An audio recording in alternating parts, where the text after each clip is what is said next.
나눠가도록 하겠습니다. 민수기 15장 1절에서 21절 말씀 중에 11절 말씀부터 함께 읽도록 하겠습니다. 함께 읽겠습니다. 11절입니다. 수송아지나 순양이나 어린 순양이나 어린 염소에는 그 마리수마다 위와 같이 행하되 너희가 준비하는 수요를 따라 각기 수요에 맞게 하라.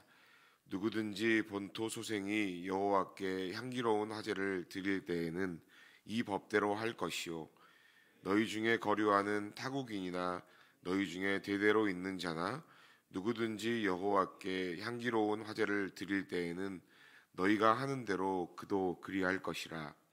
회중 곧 너희에게나 거류하는 타국인에게나 같은 율례이니 너희의 대대로 영원한 율례라.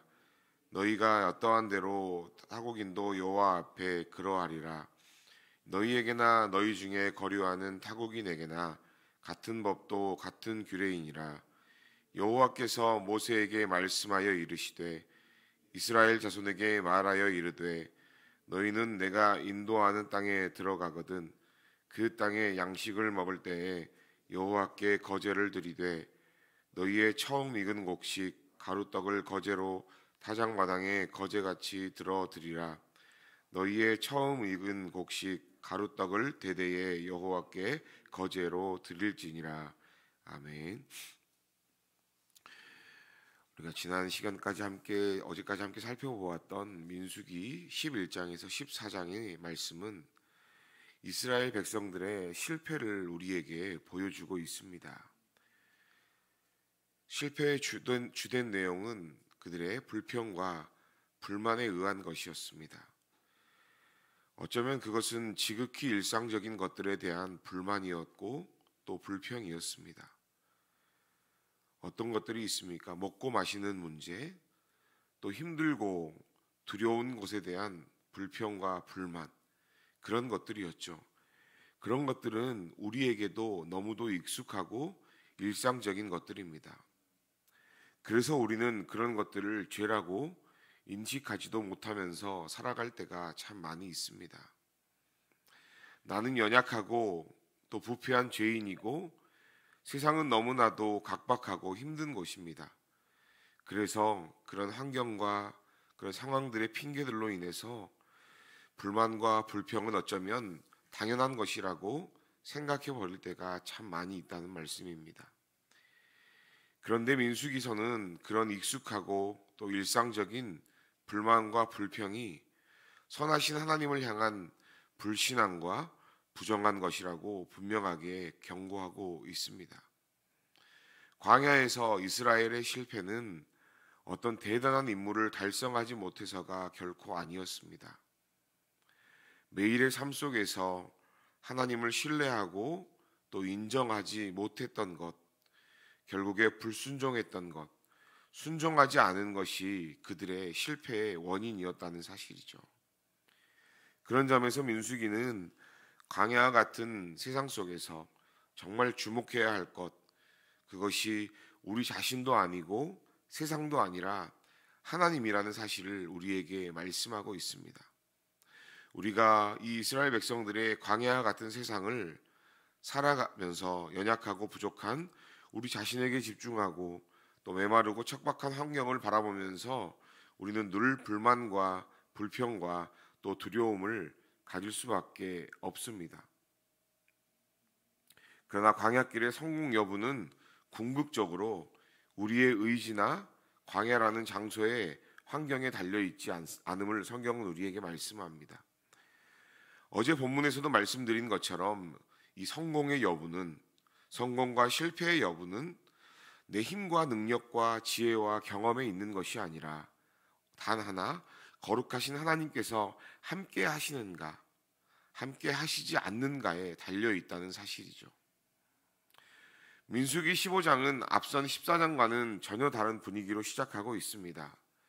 14장까지 이스라엘의 완전한 실패를 말했다면 15장은 그 이전에 아무 일도 없었다는 듯이 마치 14장의 말씀까지가 존재하지 않았던 것처럼 새로운 이야기를 시작하고 있습니다. 어쩌면 이야기의 흐름이 전혀 자연스러워 보이지 않습니다. 그러나 조금 깊이 생각해 보면 15장은 14장까지의 절망스럽고 실망스러운 실패에도 불구하고 여전히 그럼에도 불구하고 우리에게 소망이 있다는 사실을 말씀해 주고 있다는 것입니다. 하나님께서는 15장 2절 말씀에 너희는 내가 주어 살게 할 땅에 들어가거든 이라고 말씀을 시작하고 계십니다.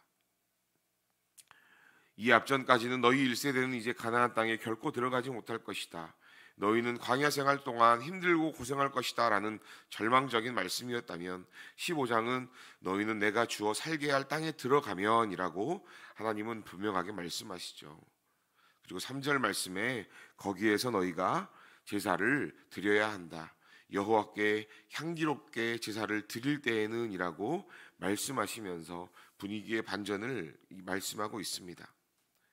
결국에 이 말씀은 이스라엘이 광야 여정을 성공적으로 마무리하게 될 것이고 너희가 가나안 땅에 들어갈 때 그것을 전제로 말씀하시고 있다는 것입니다. 지금 현재는 전부 실패하고 다 끝난 것 같아 보이지만 결국에는 하나님의 약속은 성취될 것이라고 분명하게 말씀하고 있는 것이죠.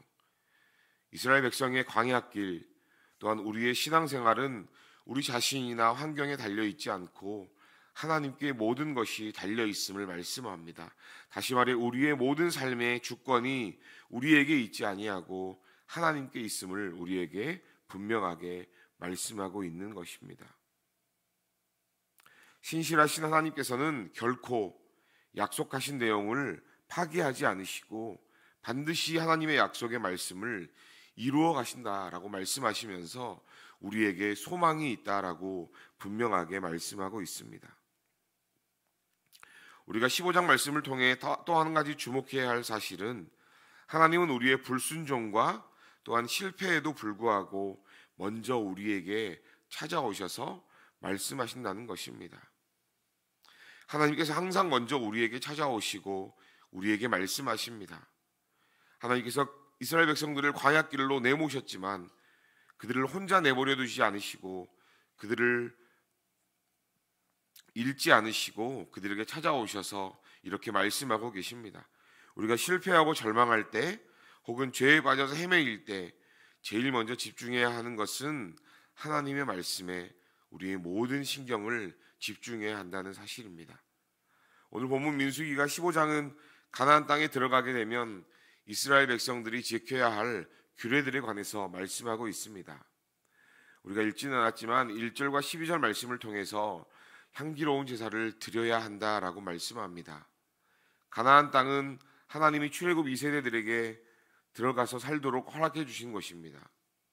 이스라엘 백성은 가나안 땅에서 하나님께 각종 제사를 드려야 합니다. 여러분, 약속의 땅은 하나님이 은혜로 주신 것이고 은혜로 주신 것이지 백성 마음대로 살아갈 수 있는 것이 아닙니다. 그 땅에서 그들은 하나님을 기억해야 하고 마땅히 하나님 앞에 온전히 예배해야 합니다.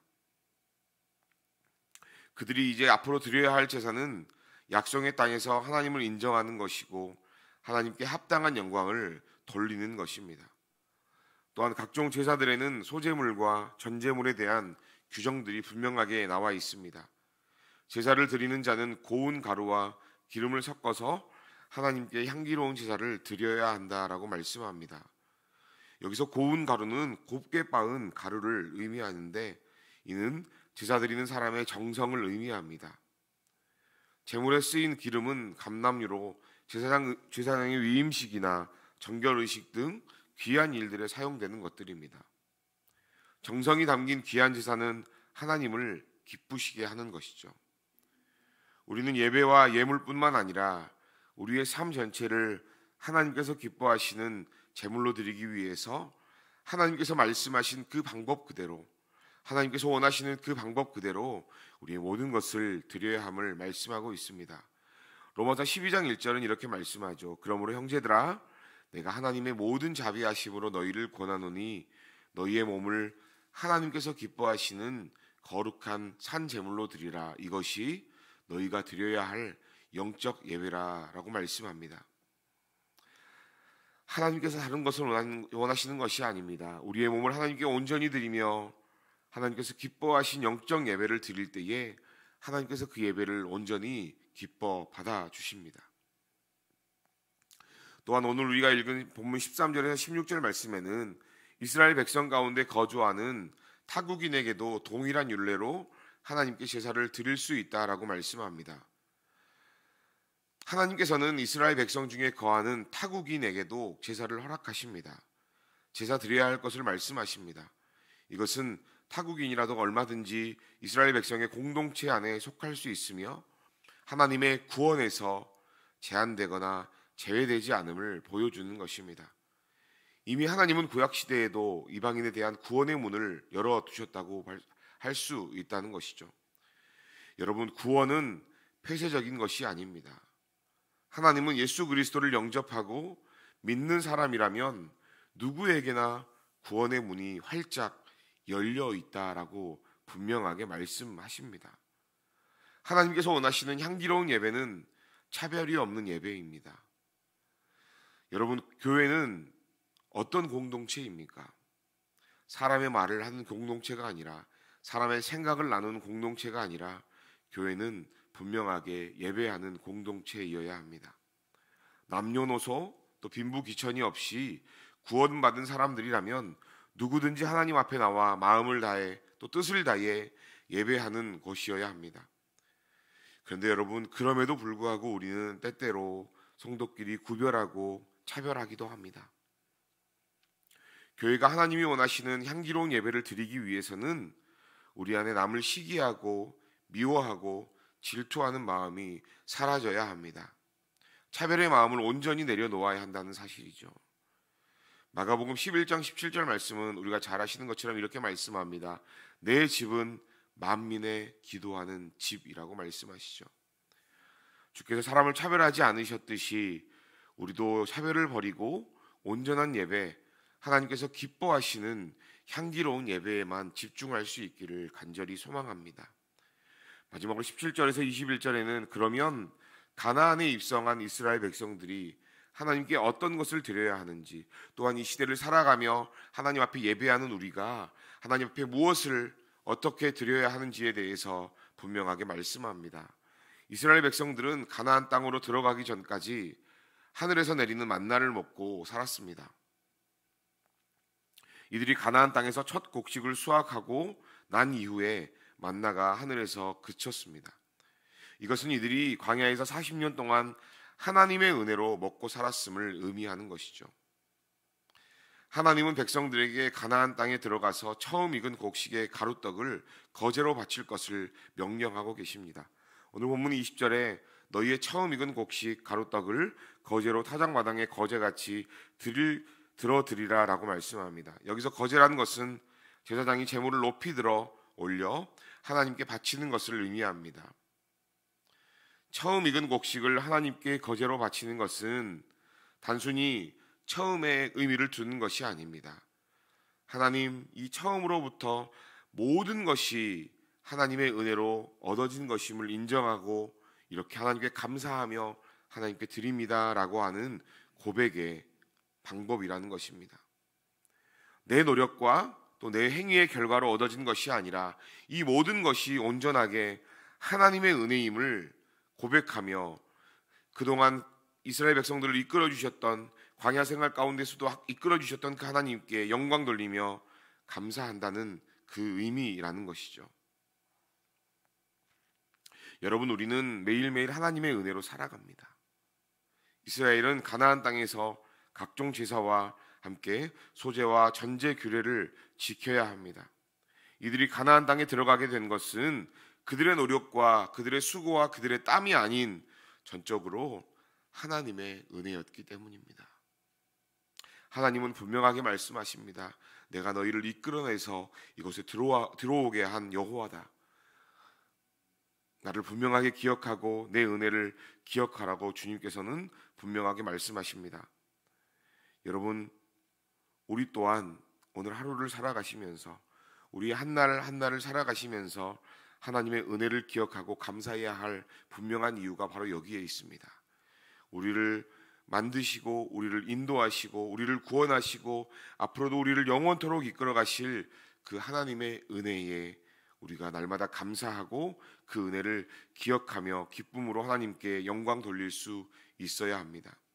우리 또한 우리의 필요를 날마다 풍성하게 채워주시는 그 하나님의 은혜에 감사하면서 오늘 한 날도 승리하시는 저와 여러분이 될 수 있기를 주님의 이름으로 축복합니다.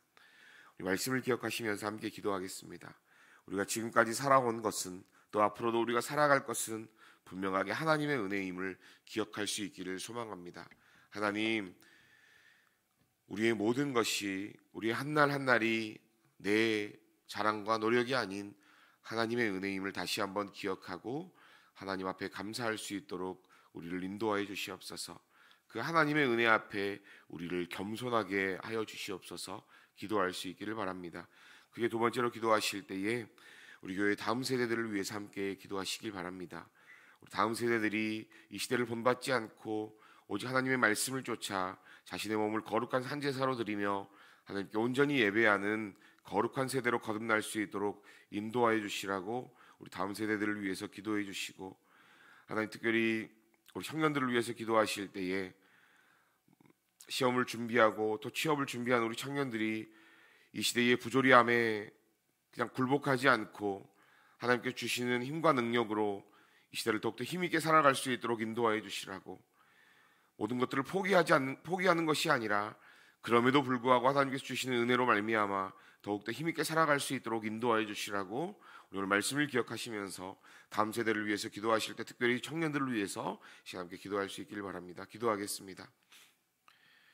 사랑과 은혜가 풍성하신 하나님, 오늘 한 날도 우리에게 생명 주셔서 이 아침에 하나님을 예배할 수 있도록 인도하여 주심을 감사합니다. 하나님, 이스라엘 백성들을 광야 가운데로 나가게 하셨지만 그럼에도 불구하고 그들을 사랑하셔서 그들을 인도하시고 하나님께서 약속하신 그 약속을 끝까지 지키신 하나님, 오늘 이 시대를 살아가는 우리에게도 우리와 함께하여 주시며 우리에게 함께 하시겠다고 약속하신, 우리를 인도하시겠다고 약속하신 그 하나님의 약속의 말씀을 우리 가운데 허락하여 주시옵소서. 하나님, 이들이 가나안 땅에 들어가며 예배를 드렸던 것처럼 그 예배의 의미가 무엇인지 다시 한번 고민할 수 있도록 인도하여 주시고 오늘날 우리를 살아가게 하시고 우리 가운데 예배하게 하시며 온전히 하나님께 영광 돌리게 하시는 그 하나님의 놀라우신 은혜와 사랑에 우리가 감사하며 나아갈 수 있도록 주님 인도하시고 함께하여 주시옵소서. 오늘 한 날을 살아가는 동안 내 의지와 내 생각과 내 뜻이 아닌 하나님께 주시는 은혜와 말씀으로 오늘 한 날을 철저하게 겸손함으로 살아갈 수 있도록 우리들을 붙들어 주시고 인도하여 주시옵소서. 하나님, 우리 교회 다음 세대들을 허락하심을 감사합니다. 우리 다음 세대가 자신의 몸을 거룩한 산제사로 드리는, 그래서 온전한 예배를 드리는 거룩한 세대로 거듭날 수 있도록 우리 다음 세대들을 인도하시고 붙들어 주시옵소서. 특별히 청년들, 이 부조리한 세상을 살아갈 때에 이 세상 앞에 굴복하지 않고 하나님 무릎 꿇지 않으며 하나님께 주시는 힘과 능력으로 말미암아 하나님 말씀으로 더욱더 힘있게 살아갈 수 있는 우리 사랑하는 청년들 될 수 있도록 주님 인도하시고 역사해 주시옵소서. 취업을 준비하며 시험을 준비하는 우리 청년들이 더욱더 힘을 내어서 하나님 앞에 영광 돌릴 수 있도록 붙들어 주시옵소서. 하나님, 오늘 또 한 날을 살아갑니다. 기도할 때 하나님께서 주시는 선한 응답으로 나아갈 수 있도록 인도하여 주시며 오늘 한 날 숨을 쉬는 모든 그 순간이 하나님의 은혜임을 고백하는 우리 모두가 될 수 있도록 인도하여 주시옵소서. 함께 하실 주님을 믿사오며 살아계신 예수님의 이름으로 기도하옵나이다. 아멘.